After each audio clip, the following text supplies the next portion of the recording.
안녕하세요. 해피라이프입니다. 누구나 할 수 있는 스플릿 투자 9번째 기록입니다.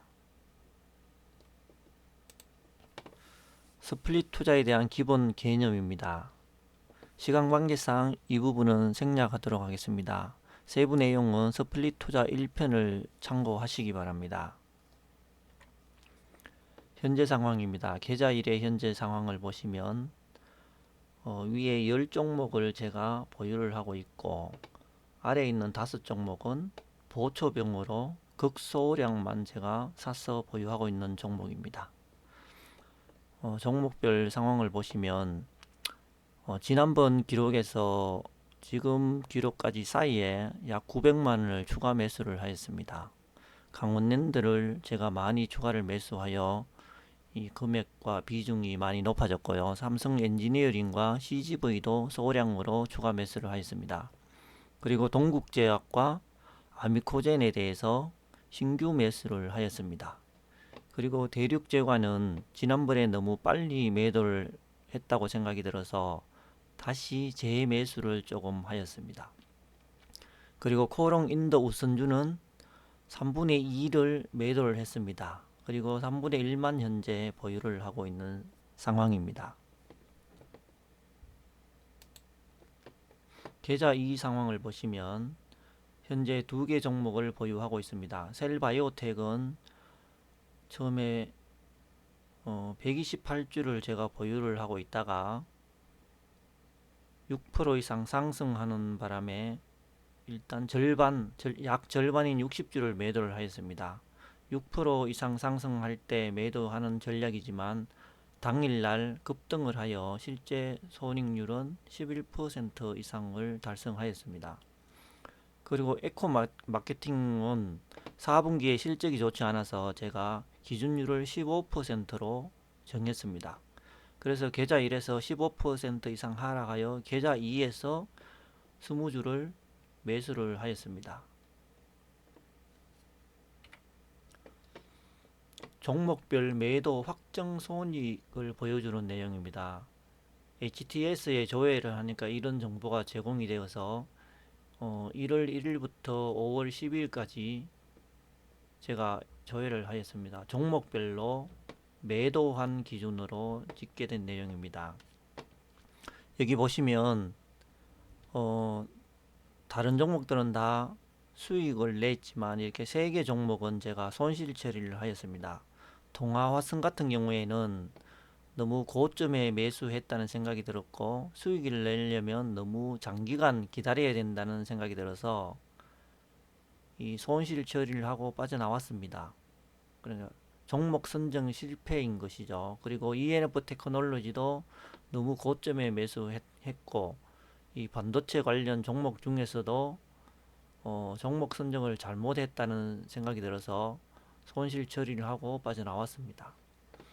그리고 JW 생명과학은 계속 보유하고 싶었는데 회계감사에서 한정 판정을 받는 바람에 제가 불확실성 때문에 털고 나왔습니다.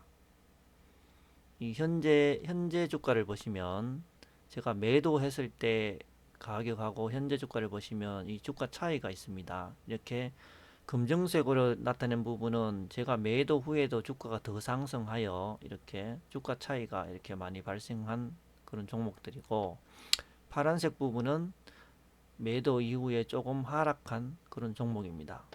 전체적으로 보시면 매도를 하지 않고 계속 보유를 했더라도 수익이 더 많이 발생할 수 있는 그런 상황이라고 예상이 됩니다. 계좌 2는 삼성 엔지니어링 같은 경우에는 최근에 많이 상승하여 보유하고 있던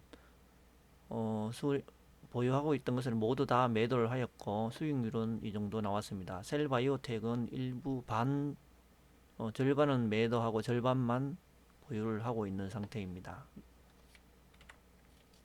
계좌 수익률을 기간별로 보시면 자 1월 1일부터 5월 10일까지 제가 조회한 내용입니다. 계좌 1에 18.75%, 계좌 2에는 7.27%로 이렇게 1월부터 5월 10일까지 손익률이 이렇게 나오고 있습니다. 지난번 자료에서 1분기 실적이 이렇게 나왔었는데요. 4월 이후에 5월 10일까지 이 수익률이 조금 더 높아져서 현재 누적 수익률이 이 정도 된 상태입니다. 수익과 손실을 준 주요 종목입니다. 코오롱 인도 선주와 하나에로스페이스, 제륙제관, 삼성 엔지니어링은 이익을 주고 있는 상태고, JW생명과학, 동아화성, ENF 테크놀로지, 셀리바이오텍은 손실을 준 종목입니다. 그 나머지 종목들은 수익을 냈더라도 크게 내지 못하고 조금씩 낸 그런 종목이라고 보시면 되겠습니다. 계좌 수익률에 대한 월별 조회하는 기능이 있길래 이렇게 떠봤습니다. 요것은 넘어가겠습니다. 종목 선정과 매수한 이유를 보겠습니다. 동국제약은 코로나가 발생하기 전 상태에 18,000원 정도 주가를 하던 것이 현재 28,000원 정도 주가 상태를 보이고 있습니다. 그래서 약 60% 정도 상승한 상태입니다. 도중에 좀 더 상승했지만 조금 하락한 상황입니다. 매수한 이유는 마데카 크림 등 화장품 매출이 증가하고 수출을 추진한다라고 되어 있습니다. 그리고 마취제와 항생제를 생산하는 캐파를 증설을 완료했다는 소식이 있고, 자회사 동국생명과학 상장 추진한다는 소식이 있습니다. 지분율은 45%를 갖고 있는데 플러스 알파로 RCPS를 갖고 있어서 이게 주식 전환을 하게 되면 전체 지분율이 50%를 넘을 것으로 예상을 하고 있습니다. 나쁜 소식은 제가 매수한 후에 세 개의 증권사가 EPS를 하향 조정했다는 뉴스가 나왔습니다. 그리고 동국생명과학 상장 추진 일정을 제가 보니까 바로 하는 게 아니라 2년 내에 한다고 되어 있어서 이 시기가 너무 멀다라는 생각이 듭니다. 동국제약에 대한 재무 정보를 보시면 매출액과 영업이익이 점진적으로 이렇게 증가를 보이고 있습니다. 그런데 2020년 4분기 실적이 이렇게 약간 주춤하는, 매출액과 영업이익, 당기순이익 모두 주춤하는 현상을 보이고 있습니다.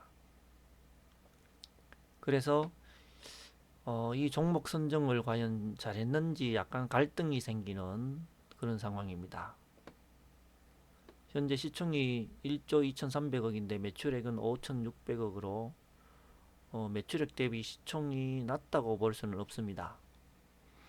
장기적으로 제가 보고 매수를 했지만 추가 매수는 좀 신중하게 대응을 해야 될 것으로 예상을 합니다. 아미코젠입니다. 이 종목은 코로나 발생하기 전보다 약 40% 정도 지금 상승한 상태입니다.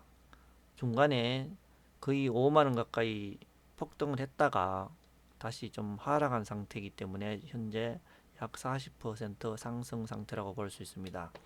매수 이유는 캐파 증설과 동물 의약품 생산, 그리고 바이오 의약품 원료 배지 개발 기술 도입을 하고 국책과제와 연계를 해서 송도에 공장 건설을 하고 있습니다. 그리고 건강기능식품 캐파 증설을 진행 중입니다.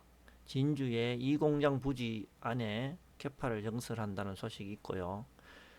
또 엔돌라이신 등 의약용 효소 및 미생물 단백질 생산 공장을 건설 추진하고 있습니다. 10월까지 설계한 다음에 착공할 예정이라고 합니다. 진주의 제4공장을 건설하는 것입니다. 장기적으로 이런 내용을 봐서는 생산량과 매출액이 전반적으로 규모가 증가될 것으로 예상을 합니다. 그래서 이 장기 성장성에 대한 기대가 있습니다.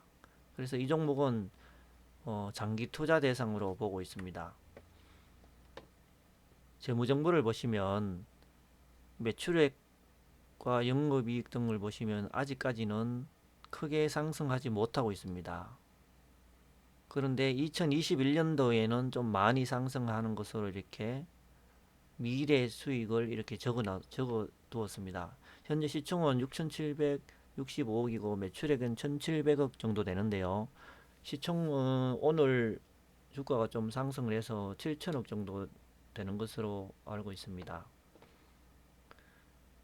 이 종목은 장기적으로 보면 괜찮다는 생각이 드는데 내가 장기 투자를 목적으로 과연 계속 기다릴 수 있을까라는 우려가 약간씩 있는 그런 상황이고, 여기에 제시된 2021년 예상 매출과 영업이익을 정말로 이렇게 달성할 수 있을까라는 기대 또는 우려라고 해야 되나요?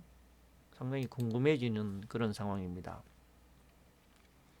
이게 달성이 된다면 앞으로도 더 많이 성장을 하는 회사가 될 것이라고 생각합니다. 앞에서 선발대로 제가 소량 매수한 종목이 5개가 있는데, 이 내용을 보시면 SK 같은 경우에는 SK그룹 지주사, 저평가, 비상장 주식들 보유, SK그룹 지배구조 변화 예상, 이런 내용을 갖고 제가 매수를 고민하고 있는 중입니다. 비상장 주식을 나중에 상장을 추진하게 되면 수익이 많이 발생할 것으로 보고 있고, SK 지주사 관련된 지배구조에 대한 변화도 예상하고 있습니다. 그리고 SK그룹에서 많이 이 SK 주가를 많이 끌어올리겠다라고 이야기도 한 적이 있습니다. 하나솔루션은 태양광, 그린에너지, 그린수소와 관련된 종목입니다. 미래에 대한 기대치를 반영하고 있습니다. DI 동일 같은 경우에는 배터리 소재에 들어가는 알루미늄 박을 생산하는 기업입니다. 상하프로테크는 수소 연료 분리막 개발, 멤브레인이죠. PTFE 멤브레인 분리막 기술을 보유하고 있고 현재 현대에 납품을 시작했습니다. 이 멤브레인 기술은 국가 기밀 기술이라는 소문이 있습니다. 다오 기술은 저평가주입니다. 키움증권 지분을 45% 보유하고 있는데, 이 키움증권 지분만 하더라도 한 1조 5천억 정도 됩니다. 그래서 다오 기술의 시총보다 이 지분 가치가 더 큰 상태입니다. 그리고 다오 기술이 손실을 보고 있는 회사도 아니고 계속 이익을 내는 회사이기 때문에 좀 이익이 들쑥날쑥하지만 이익을 보는 회사이므로 이 저평가주로서의 투자 가치가 있다고 보아서 제가 매수 검토를 하고 있는 중입니다. 반성입니다. 발전을 하려면 실수에 대한 반성을 많이 해야 됩니다. 원자재 폭등 관련주에 대한 기회 손실입니다. 경기 회복을 인하여 구리, 철 등 원자재 폭등과 관련된 뻔히 보이는 종목에 대하여 너무 대충 넘겨버렸습니다. 구리 또는 철 관련된 종목 한 개라도 조기 매수하여 보유를 했어야 했다라는 이런 후회가 됩니다. 지금 신규 매수하기에는 너무 고점으로 부담스러운 위치입니다. 예를 들면 풍산이나 포스코 같은 이런 종목입니다. 종목 선정에 대한 신중한 검토가 필요했다라고 반성을 합니다. 좀 더 신경 썼어야 됐습니다. 그리고 종목 선정 노력이 부족합니다. 더 좋은 종목을 선택하기 위한 노력이 부족하고 공부도 좀 부족하다는 생각이 듭니다. 많이 상승하여 고점 상태에서 진입하려는 욕심과 유혹, 이 부분도 유혹을 뿌리치고 다른 종목 발굴하는 데 더 노력을 해야 됩니다. 이게 쉽지 않습니다. 이상 바쁜 시간 중에도 시청해 주셔서 감사합니다. 해피라이프였습니다.